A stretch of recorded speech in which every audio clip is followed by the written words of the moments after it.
controlling the propaganda flow, and that's what it is, it's propaganda flow, is that they want to have the highest possible death toll. Really? That's right. That's a huge statement. It's funny thing. You go and you watch the movie 2012. Came out back in 2010, very popular. When that movie first came out, it was scheduled for a summer blockbuster release. Okay? And then all of a sudden, they pushed it back and they brought it out with the art films in November. And if you've got a summer blockbuster, that's kind of like committing hara-kiri. But they couldn't do anything about it. They had to do it because when Emmerich first shot the movie, the causality was Planet X. Mm-hmm.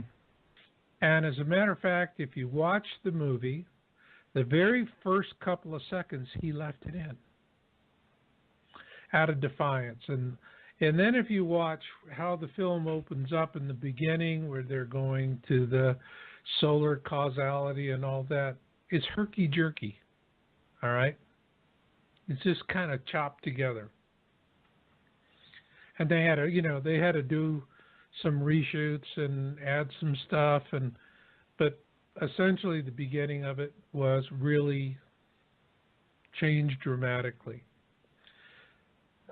That's the reason why it came out late. So why is it that they want people to stay in place? Keep in mind, most people, the vast majority of people, live along the coastline. Coastlines are going to be negatively affected when the tsunamis and impact events and all of that starts to occur. So what's the point of keeping them there? Well, if you convince them that there's nothing to worry about and they stay where they're at, they will die in place. Convenient. Now, what is the benefit of making the people die in place? Because everyone goes, oh, that's illogical, that's insane. Who could do such a thing? How could our government lie to us about something that big? You ask them, does the government lie to us about other things? Oh, yes, of course, they'll always say, yes, it lies to us about other things. And I say, great. Where is it written that there's a truth threshold, that you can tell lies up to a certain point and you're getting away with it, and that there's a threshold where just out of conscience alone you're going to be honest with people? Where is this threshold? Where's the legislation? Where is it written? Is it in the Bible? Show me, show me, show me, show me. And they look at me and they go, you're a troublemaker. And so, that's what they want to believe. But the bottom line is that towards the end of the tribulation phase, and by that time, how many people are going to die? Well, look at the Georgia Guidestone. It says keep the population under 500 million. It doesn't say how we get there, does it? No, it doesn't. So that's really what happens, is that because people are convinced to do nothing, those that are living along the coastlines will die in place. They'll drown like rats. Others will just simply, because they're not prepared, are going to fall to any number of things. One of the things that the elites have done that's quite insidious is GMO. And people think that, well, what's wrong with GMO? And I say, well, why don't you try living on packaged and canned GMO products to the exclusion of all fresh fruits and vegetables? That's it. You just live on, you see these preppers and they have shelves with Kraft macaroni and cheese and Chef Boyardee, and they got all this, cheap bang for the buck. Okay. And what they don't understand is GMO destroys your lower gut. So Yeah. not only are you going to wind up with all kinds of GI issues, like, it'll just run the gambit. It'll just run a whole gamut because GMO will just destroy your lower gut. You're not going to your immune system is mostly in the lower gut. Right. All right. You take out people's immune systems. You take out their ability to digest food, and what it's going to do is it's going to affect. I mean, there's people with cast iron guts. They could eat rocks and be happy. But a lot of other folks, particularly those of us who are older, right, got a little bit of gray hair action going. Oh my God, it'll just tear them to pieces. Yep. And so, folks are going to suffer immeasurably. They are going to have their immune systems are going to be devastated as a result of GMO. There's just a whole host of things environmentally that they're creating. All of this is weakening. We just can't run to the doctor and say, quick, give me a prescription for some miracle antibiotic. And there's not that many of them left. There's only one antibiotic that's the antibiotic of choice for example, urinary tract infections. And now half the people in the country are resistant.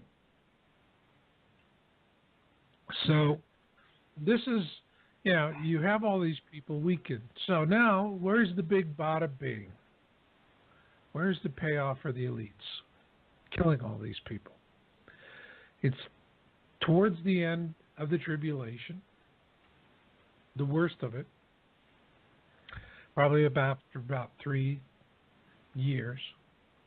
They will come up to the surface and tell who's ever left, and not going to be that many of them, and they're going to say, looky what we have for you.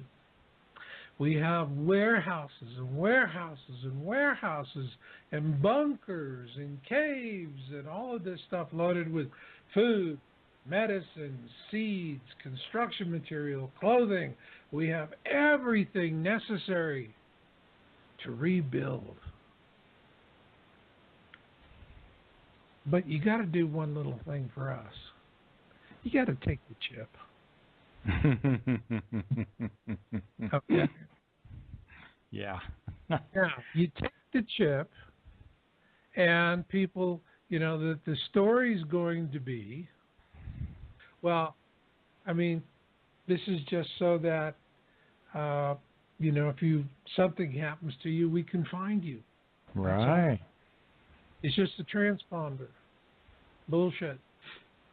It's a multi-frequency transceiver. And you can send and receive on multiple frequencies, and it'll be very powerful. The chip is going to be one of 3 kinds. It'll be an implant in your hand. It'll be a thermal imprint in your forehead. And for children, it will be an embed that will go into the soft part of the skull after they're born and become a permanent part of their body. Now, what will happen is that for the people that take the chip, it's going to be a very pleasant experience. It's literally going to be electronic Prozac. They're just going to walk around and life is cool, baby. Life is good. And all of the while, there's going to be programming coming down. They'll get satellites back up. And these things, keep in mind, the human body can light a 100-watt light bulb. Okay? And so what can you do with 100 watts? Well, you see these folks out there that are ham radio buffs, and they have mobile units in their cars. Those are 50 watts. And they can talk for 20, 30 miles on them. So we're talking about a lot of juice, a lot of go. But one of the interesting things, and I got this from somebody in the government who's a devout Christian, was really, really horrified by this.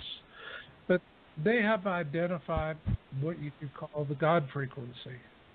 Oh, And people really? feel have a connection with Creator. They feel the presence of God in their life. Well, once you've been chipped, you won't feel that anymore because they have identified the specific frequency, and the chips are going to have the ability to put up a blocking field, jam the signal.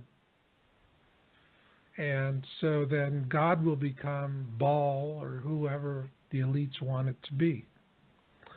And this is what's going to happen. Now, if they're going to get a whole bunch of people to get chipped, to get all of these little inducements, if you're coming up from your cave, your bunkers, or your cities, or whatever they got underground, and you're trying to say to 7 billion people, looky what we brung you, you're not going to get a lot of traction. But if you're saying to 500 million people, look what we brung you, and there's enough there that everyone's going to get something appreciable, now you have a leverage. You have incentive going for you.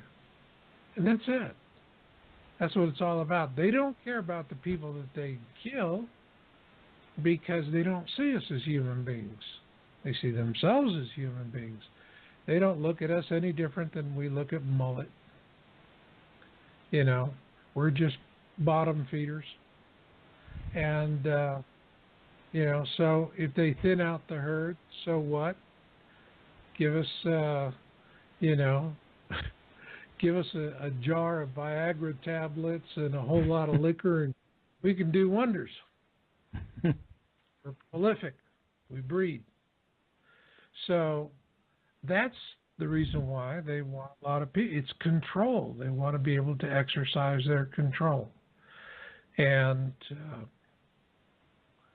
you know, now, if enough people, when that happens, stand up and they go, no, we don't want your trinkets, we're going to say no. Keep in mind, they're not saying no to the carrot. They're going to say no to the stick. That's the way the elites work. First you get the carrot, then you get the stick. But if enough of them say no and call the bluff, then the whole scheme fails. And humanity could very well, at that point, find itself for its first time in its history free. Because right now we're a slave species. We think otherwise, but we're a slave species. And that's the simple truth of it. So everything that I do and hope for is we have a Star Trek future. Because enough of us just said, no, we'll live without. We don't want your trinkets. We don't want your chips. And yeah, it'll take a lot of courage. But if folks do that, yeah, there you go. For humanity, it's a good turn. You know, you ever studied the Hopi prophecy, Rock? I've heard of the Hopi prophecies. They're very interesting. Well, the Hopi prophecy, Rock, says we are coming to a point where we're coming to a fork in the road. And we can either continue on the path that we're doing, at which point we're not going to do all that well. And, you know, or we take the high road. All right? And we have a whole new life. We have a whole new world. We have a whole new being. So the thing is that I firmly believe what God wants for us is to have that Star Trek future. God wants us to evolve. God doesn't want us to be slaves. And, you know, think about it. Last time Planet X flew by, well, that was Exodus. And what was Exodus about? Look at it from a different point of view. We talk about Moses as a religious figure, historical figure. I really think of him as an Egyptian general. I mean, that's what he was trained. He was trained. He was a prince of Egypt. He was trained to and taught, brought up to lead the Egyptian army in battle. He was a master strategist. And he understood in chaos is opportunity. And he understood that when Planet X system came through, it would create chaos. And in that chaos, he would be able to extradite the Hebrews from bondage in Egypt. And so that's exactly what happened. Now, the last flyby broke the shackles of slavery and led the Hebrews to freedom. So why isn't it at this time we can't up the ante, take the game to a whole new level? Not just free a people, let's free a species. What do you think about that? Well, it sounds good to me. So, how far will the ocean move past the East Coast? Will we see the East Coast just get it wiped out with a gigantic tsunami, or do you have any specific predictions like that? I think a good way to look at what will happen with the coast is to look at, the movie Deep Impact came out in '98. Okay? Mm-hmm. There was a lot of good accuracy. We tell people you want to, at a minimum, be 150 miles inland with an elevation of 2,000 feet. 2,000 feet. Whoa. Yeah. That's pretty high.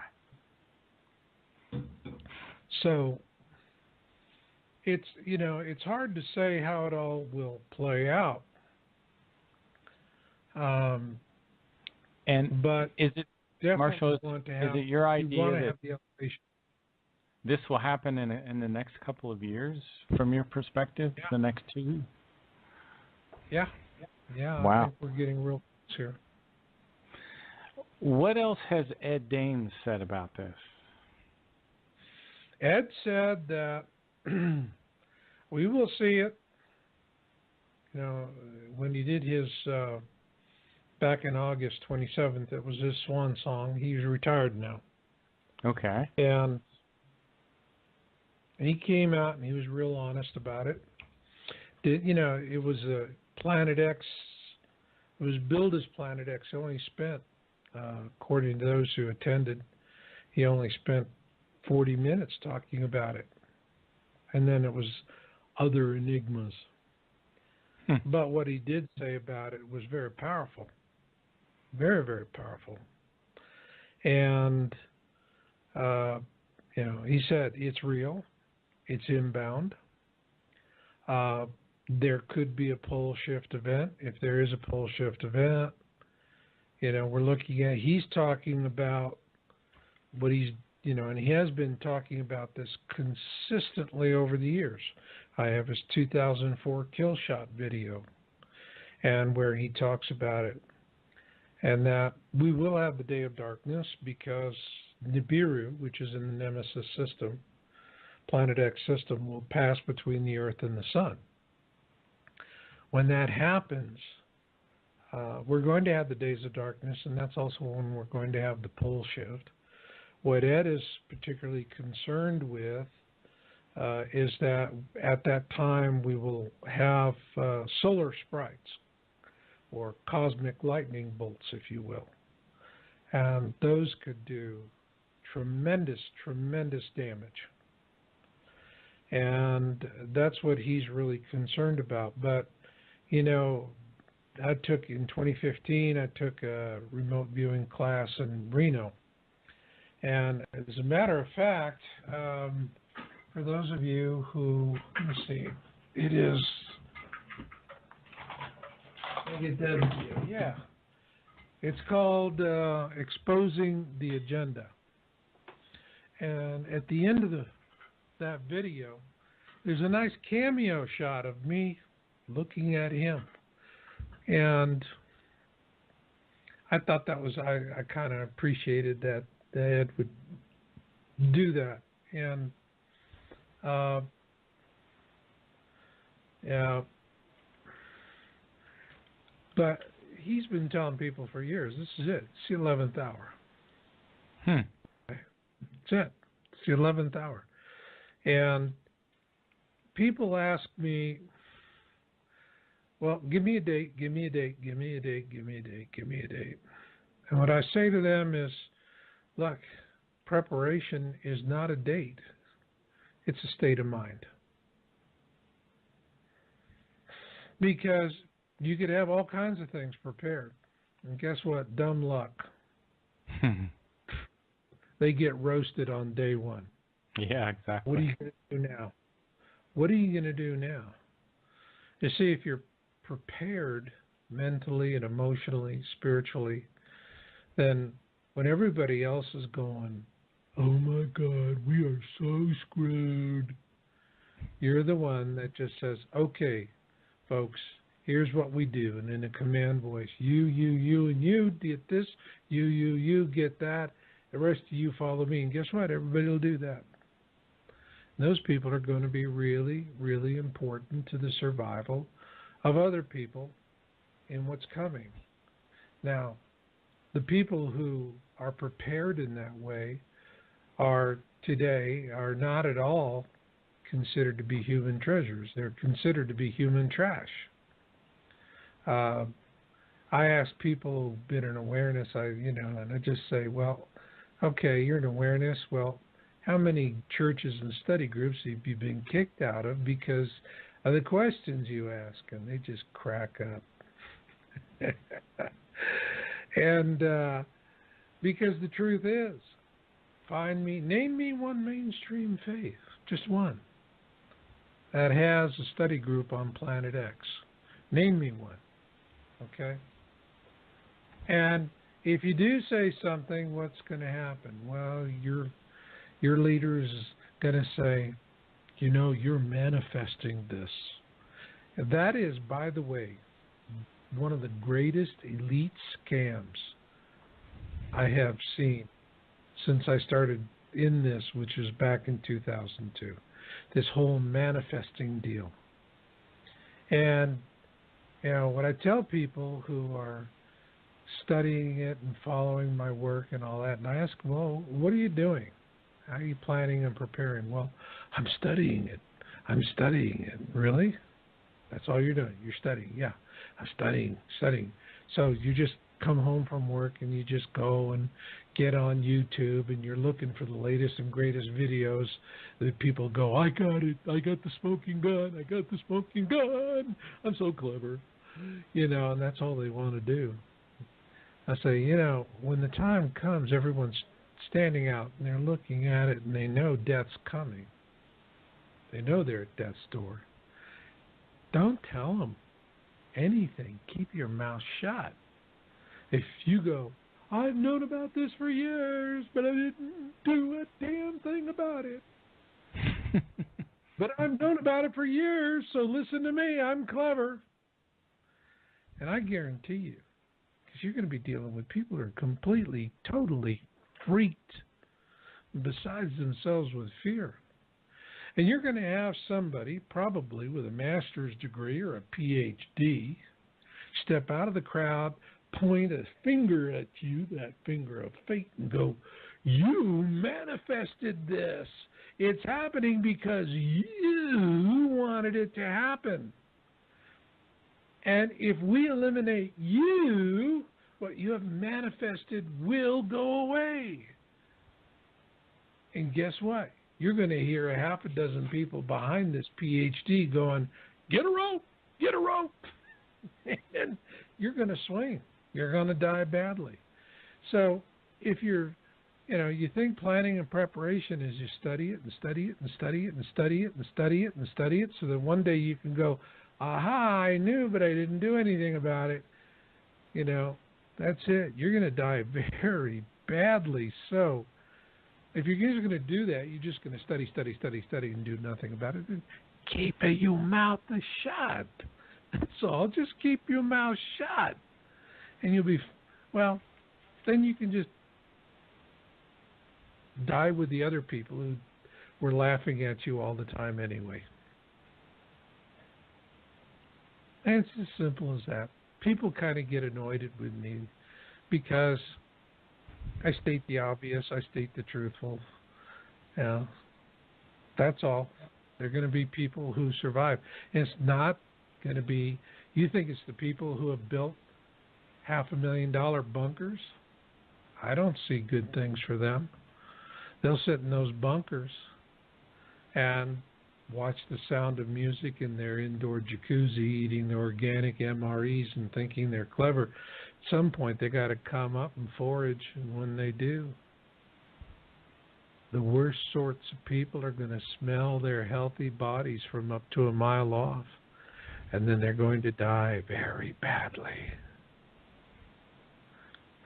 But people who have been actively planning, preparing, thinking, doing, taking action, I don't care how much money you have in the bank, it's irrelevant. Because in the final analysis, it's what's between your ear balls. That's going to decide whether you're going to survive. How well can you think yourself through? So when I wrote, Surviving the Planet X Tribulation, my latest book, what I did was I said, well, okay, everybody that could afford to build bunkers, and they have, and I've done a lot of consulting with these people, and hey, you can't complain when somebody just, no problem. Out comes the long green, what do you think? Boom, zip. I love those people. And I got to pay bills just like everybody else, not like these idiots who go, well, you would do it all for free if you really cared. Yeah? And you ask them, how do you pay your bills? And they're like, why live under a bridge? Yeah, great. I'm going to get a message out from underneath the bridge. But the point is that these people think it's me and mine thinking. That's all it is. It's me and mine thinking. And they're just setting themselves up to become food stock for the worst sorts of humans. And those, we're talking, cannibals. There will be cannibalism. Okay. There will be gangs, warlords, all the worst sorts. Now, eventually, they will all die and fade away because the bottom line is they can't create. They can only destroy and steal. And the people that can create are going to learn how to distance themselves, but they'll also become hard targets as well. That's the whole basis of Surviving the Planet X Tribulation, a faith-based leadership guide. And that you're building survival villages of 100 or more people. And if you have 100 or more people and everyone is pulling together, as I say in the book, everyone works, everyone defends, everyone participates. And these communities are going to be very motivated, very well organized. They're hard targets. And, in terms of cannibals are going to be terrified because these communities will be the ones hunting them down and eradicating them. Find them and just boom, shoot them down like dogs. This will be long after law and order has collapsed. These will be very determined, very good strategic fighters. These groups are going to, they're going to have their own guardian warriors. People who are former military understand, how they, strategy and tactics. They understand how to set up a perimeter defense and how to make it bloody expensive for bad guys to think that they can come and take something. All right? So you're going to have that. That's the reason why I wrote the book for faith-based leaders, all right? And it's not because it's like I'm trying to say you're going to go prove your faith is right and all of that. No, not. I'm non-denominational. Faith-based leaders and faith-based organizations have inherent strengths that other organizations do not have. First and foremost, they have an accepted chain of command. Yes, everything is political. Everything is political. But FBOs will have an accepted chain of command. The second thing is that FBOs have the ability to quickly organize on a logistic level. Yeah, it could take them 30 years to build a library, but in 3 days they'll respond to a catastrophe in a way that is completely magnificent. All right. Now, keep in mind, governments brag about how much money they spend on helping people, but in the final analysis, it's NGOs, non-governmental organizations, that really carry the weight. They do the bulk of it, and they're very effective, very, very effective. They're not looking for the photo ops. They're looking to really help people. Golly gee, who'd have thunk it? And so there's your second advantage, that quick organization. Now, the third thing is diversity of skills. And I cannot overstate the importance of this. You work in a company, that company is going to have a certain number of people doing it, and probably your manufacturing is going to be in China, and you're just simply having clerical staff. But you're in church, well, to your left, you could be praying with a doctor. To your right, could be a sewage management guy. Ahead of you could be a car mechanic. Behind you could be a gunsmith. You know, one of them is a ham radio buff. The other one likes to shoot trap with a shotgun. I mean, there's this diversity of skills, and they also know a lot of other people in nonprofit organizations and groups that are going to have very useful skills that apply to a survival situation because they're pursuing what's interesting to them. You're not saying, okay, we're just looking for MBAs. And it's going to be different kind of skill sets, all right? A guy that is,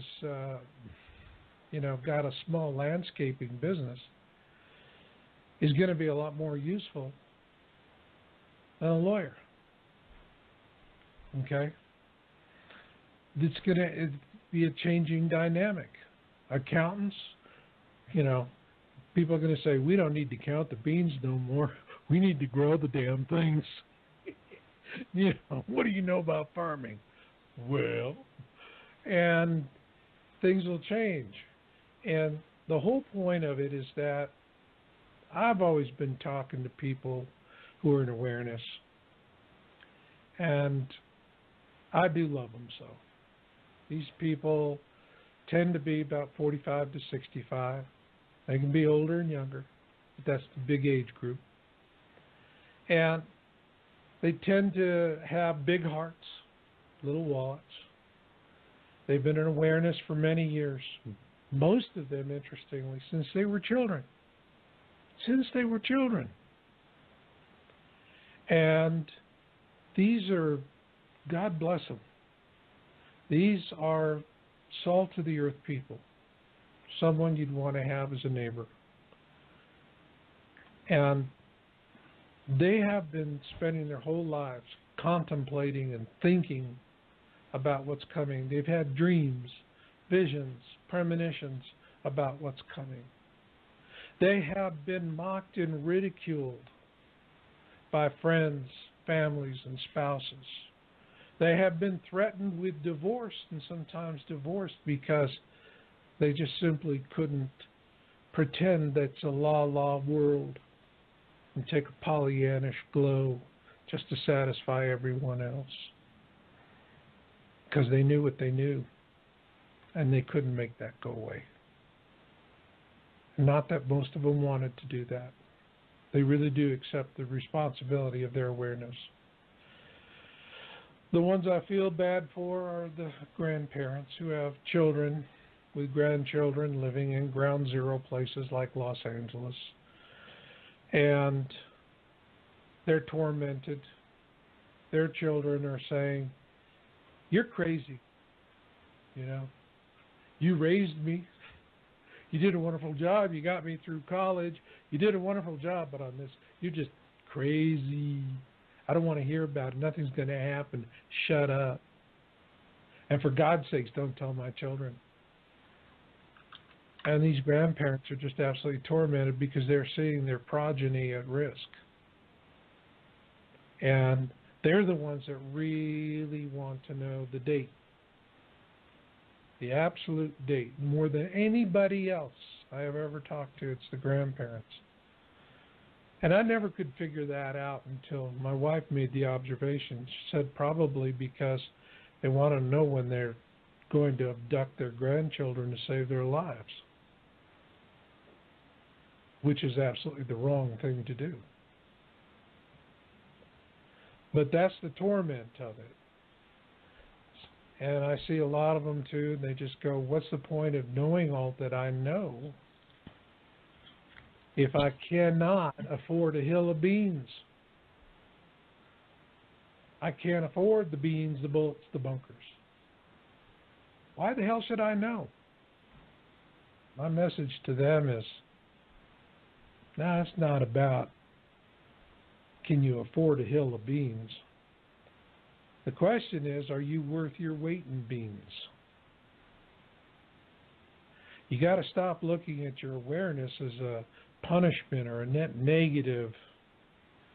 You have to understand it for how precious it is, how precious it makes you.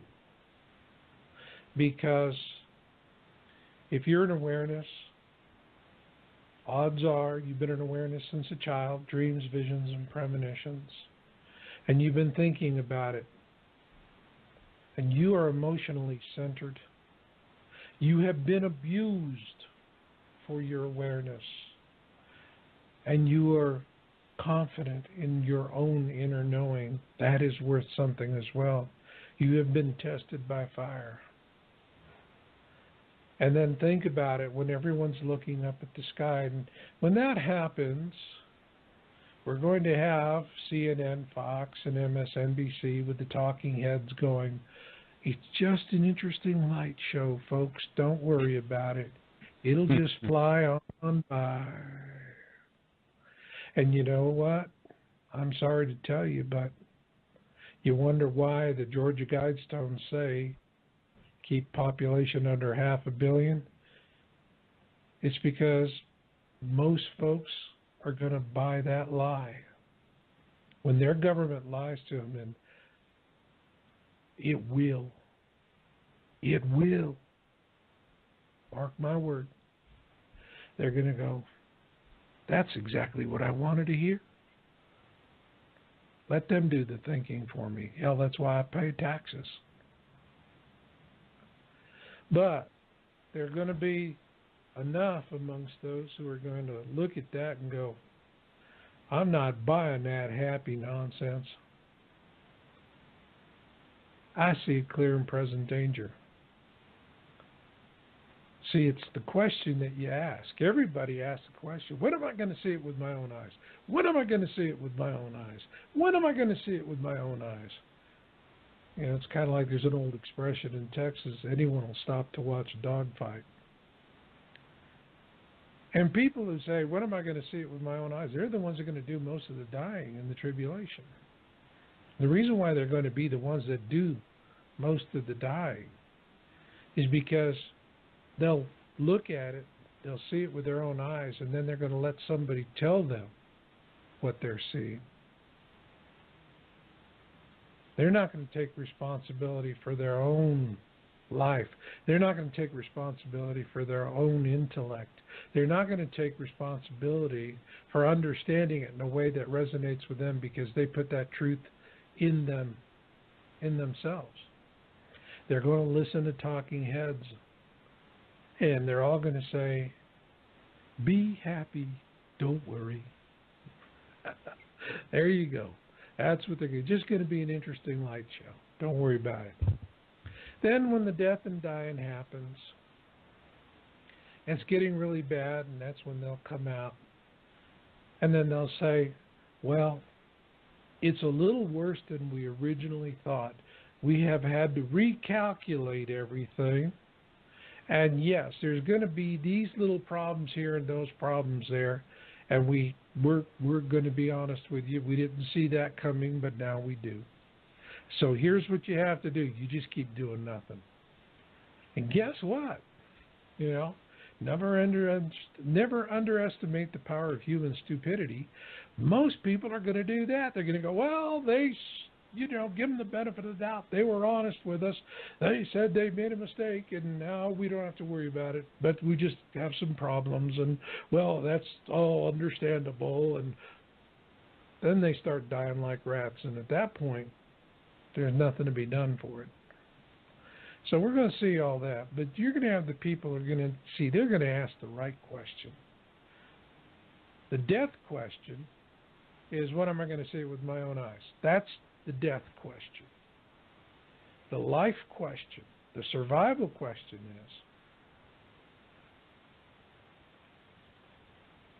is, when will I believe what I am seeing with my own two eyes presents a clear and present danger? Let me repeat that question, because that's the life question. See, that's the one that is going to make a difference between you drowning like a rat and dying like a fool.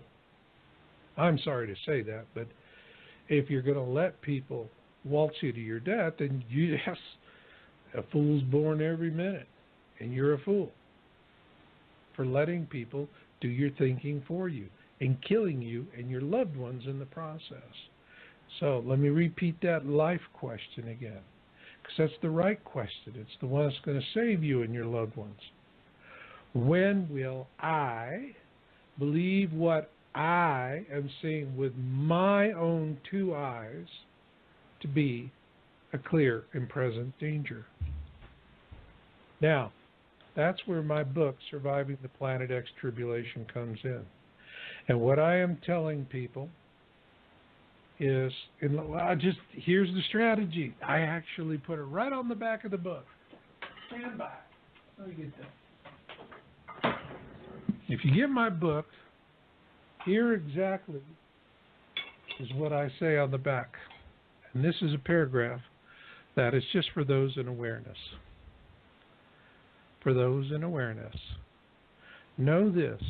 You are in awareness because God intends for you to be a part of the solution. Your role is to be a mentor, a comforter, and a teacher during the tribulation. Read and study this book thoroughly to prepare yourself for your true mission. Then, when a spiritual leader you admire and respect is seeing the same clear and present danger that you are, your path is simple. Hand that leader this book as you say, you need a plan. And this is the plan that will work for what is coming. Please read it. And if you have any questions, I am always at your service. That's the strategy. So if you're in awareness, that's it. You not only have the plan, but you have a way to become worth your weight in beans. Well, Marshall, I appreciate you coming on the show. Did you want to tell people quickly about your website? Yes, it's YOWUSA.com, or you can go to marshallmasters.com. And our website also for the book has its own domain name, Planet X Tribulation. It's all one word, Planet X Tribulation. So that, or marshallmasters.com with 2 L's, or Yowza, YOWUSA.com.